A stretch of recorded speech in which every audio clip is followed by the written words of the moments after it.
Bata pa lang ako, masaya na ako. Lumipad yan, masaya na ako. Ngayon lumaki ako, nagkatrabaho ko, nagkapamilya ako. Akit lang ako sa loob ko, makita ko lang sila. Yung sinasabi nilang stress reliever, totoo yan.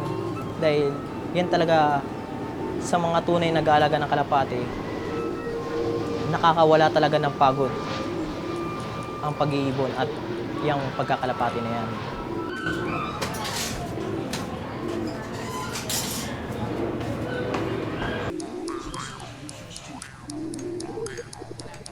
Pagkakalapate, hindi na mawawala yan sa akin kasi tumigil man ako, nandito pa rin yan sa puso ko.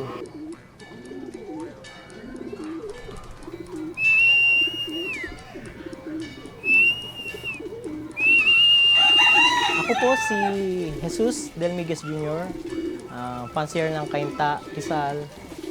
Member ako ng NRPA, MPC at RRPC.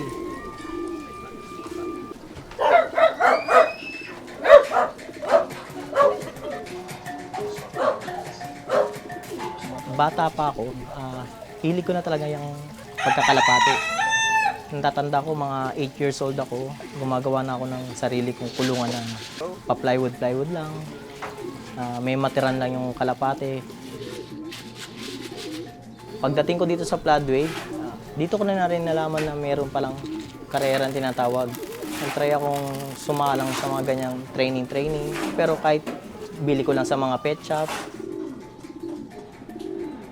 may 6 akong pair. Ayun lang ang ginagamit ko ngayon. Pero pag norte, season, kasi unti lang din ako maglaro pag norte. Pag south talaga ako tumututok eh. Kasi para sa akin, ang south ay mas mahirap.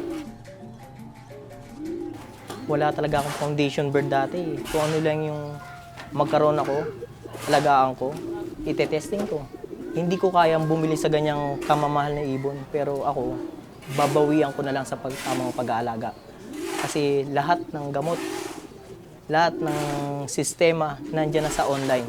Kailangan dagdagan mo pa. Porque tinuruan ka na, ganyan na lang gagawin mo. Mas maganda, mag-research ka pa, dagdagan mo pa, para mas gumanda pa yung resulta.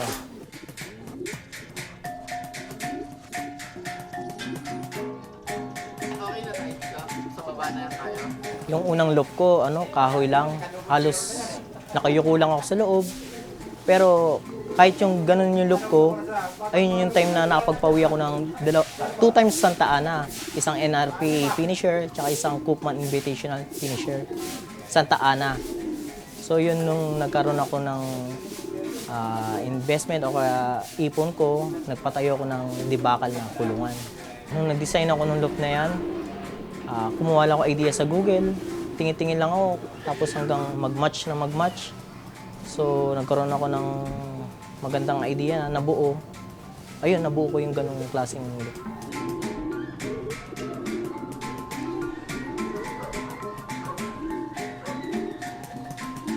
Sa akin, para maging maayos yung loop mo, kailangan nandiyan yung malinis ka din dapat.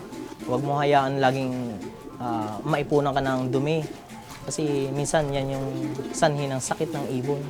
Diyan nakukuha nila yung mga sakit na iba-ibang klase na yan.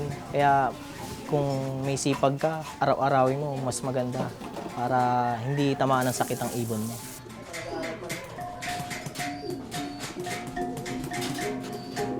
Ang pagkakalapate, normal yan, gagastos ka dyan. Siyempre, kailangan tututukan mo yan. Kailangan maging responsable ka dyan. Kasi hindi pwedeng yung pakain ka lang dyan. Yung kala mo sa kanila isang pakain lang, okay na. Hindi, ibibigay mo lahat ng pangangailangan nila para sa pagsabak nila sa kanilang karera. Masasabi ko lang sa inyo, sa katulad kong ganito ang buhay, kung hindi pa nyo kaya, magtiis muna tayo sa ibon na kaya lang natin. Kung tutusin, lagyan na lang natin ng onting